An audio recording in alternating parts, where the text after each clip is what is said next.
Hey everyone, and welcome back to the channel. Today, we're diving deep into a topic that I know is on a lot of your minds: financial independence. What does it actually mean? Is it about being super rich, with a fleet of sports cars and a mansion? For most of us, not really. Financial independence is about having choices. It's the freedom to live life on your own terms without being constantly stressed about money. It's about being able to pursue your passions, spend more time with your loved ones, or even retire early if you want to. It's about owning your time, which is our most valuable asset. So, how do we get there? It's not about winning the lottery or some get-rich-quick scheme. It's about building a solid, smart strategy and sticking with it. And that's exactly what we're going to break down today. Let's get started. The very first step, and honestly the most important one, is understanding where your money is going right now. I know, budgeting sounds about as fun as watching paint dry, but trust me, this is a game changer. You can build a roadmap to your destination if you don't know your starting point. So, for the next month, I want you to track every single dollar you spend. Every coffee, every subscription, every late-night online purchase. You can use a simple notebook, a spreadsheet, or one of the many great budgeting apps out there. The goal here isn't to judge yourself or feel guilty. It's simply to gather data. You'll probably be surprised by what you find. That daily $5 latte habit, that's over $1,000 a year. Those subscriptions you forgot you even had, they add up. Once you have this clear picture, you can start making conscious decisions instead of just letting your money disappear. Once you know where your money is going, the next step is to create a plan for it. This is where you get to be the boss of your money. A great starting point is the 50-30-20 rule. It's simple. 50% of your after-tax income goes to your needs, things like housing, utilities, groceries, and transportation.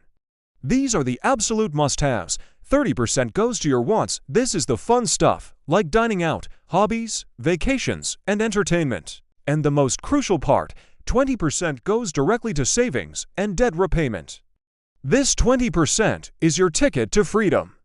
It's the money that's going to work for you. Now, these percentages are just a guideline. Maybe you can push your savings rate to 25 or 30% by cutting back on some wants. The key is to create a plan that works for you and to automate it. Set up automatic transfers from your checking account to your savings and investment accounts the day you get paid. This is called paying yourself first. This way, you're not tempted to spend that money, and your future self will thank you for it. Now let's talk about debt, specifically high-interest debt like credit card balances. Think of this kind of debt as an anchor, weighing you down and actively working against your goal of financial independence. If you have a credit card with an 18% interest rate, any money you have sitting in a savings account earning 1% is actually losing you money. Tackling this debt needs to be a top priority. There are two popular methods for this: the debt snowball and the debt avalanche. With the debt snowball, you list your debts from smallest to largest, regardless of the interest rate. You make minimum payments on all of them, but you throw every extra penny you can at the smallest debt. Once that one is paid off, you feel this incredible surge of momentum. You then take all the money you were paying on that first debt and roll it over to the next smallest one. The debt avalanche method is mathematically faster. You list your debts by interest rate from highest to lowest, and you attack the one with the highest rate first. This saves you more money in interest over time. Which one is better? The one you'll actually stick with. If you need those quick wins to stay motivated, go for the snowball. If you're purely driven by the numbers, the avalanche is your friend. The most important thing is to start.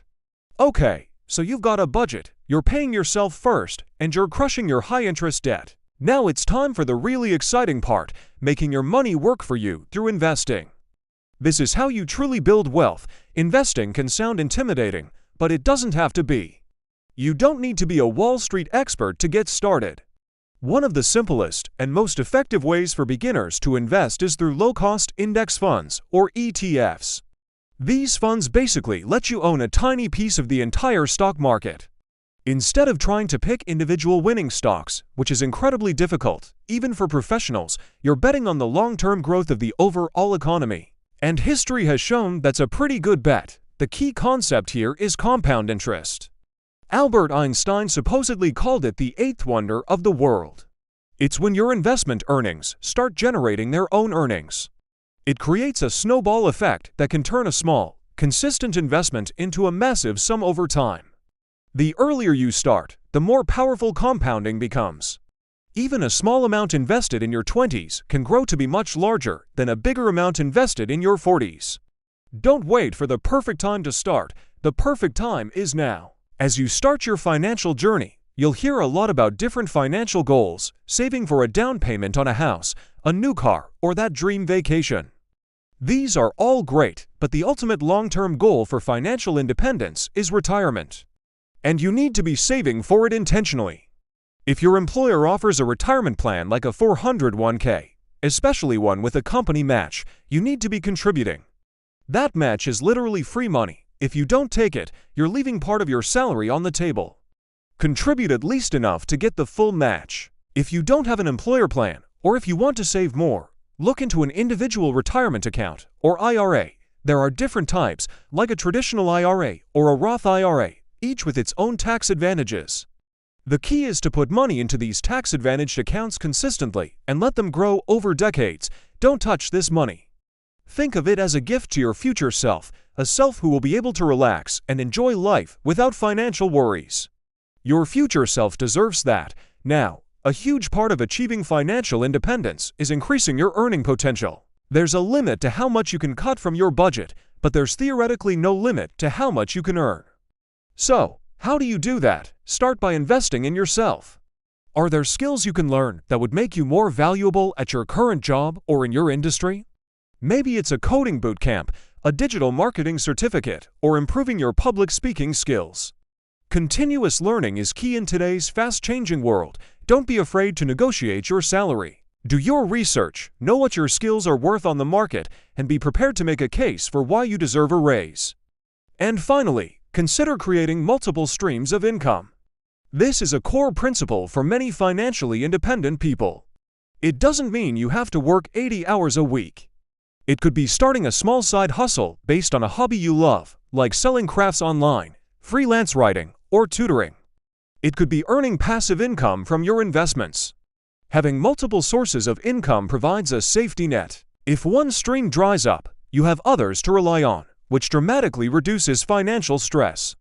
Let's take a moment to talk about mindset. The journey to financial independence is a marathon, not a sprint. There will be ups and downs. The stock market will have bad days. You might have an unexpected expense that throws your budget off for a month. This is all part of the process. The key is to stay consistent and not let setbacks derail you completely. Don't get caught up in comparing your journey to someone else's. Social media makes it easy to see everyone's highlight reel, but you never see the hard work, the sacrifices, or the failures behind the scenes. Your path is your own. Focus on your goals. Celebrate your small wins along the way, like paying off a debt or hitting a savings milestone, and be patient. Building wealth takes time. It's about developing good habits and sticking with them day in and day out. Remember why you started this journey. Picture the freedom, the choices, and the peace of mind that financial independence will bring you. Let that vision be your fuel. So, let's recap the smart strategies we've talked about. First, track your spending and create a budget to become the boss of your money. Second, pay yourself first by automating at least 20% of your income into savings and investments. Third, aggressively pay down high-interest debt using either the Snowball or avalanche method. Fourth, start investing for the long term, even if it's just a small amount, by using simple, low-cost index funds to harness the power of compound interest. Fifth, prioritize your retirement savings through accounts like a 401k or an IRA. Sixth, focus on increasing your income through new skills, salary negotiations, and side hustles. And finally, cultivate a patient, consistent, and positive mindset for the long journey ahead. This isn't about deprivation, it's about empowerment. It's about designing a life you truly love. The path to financial independence is open to anyone who is willing to learn, plan, and stay disciplined. It's not a secret reserved for the wealthy. It's a set of principles that you can start applying today, right now. Take that first step. Download a budgeting app. Research index funds. Open that IRA. The most important thing is to start. You have the power to completely change your financial future. You can do this. Thank you so much for watching today. I hope this video has given you some practical steps and a dose of motivation to start or continue your own journey to financial independence. If you found this helpful, please give it a thumbs up and don't forget to subscribe for more content on personal finance and building a better life. Let me know in the comments what your first step is going to be. I love reading your comments and being a part of this community. Thanks again, and I'll see you in the next video.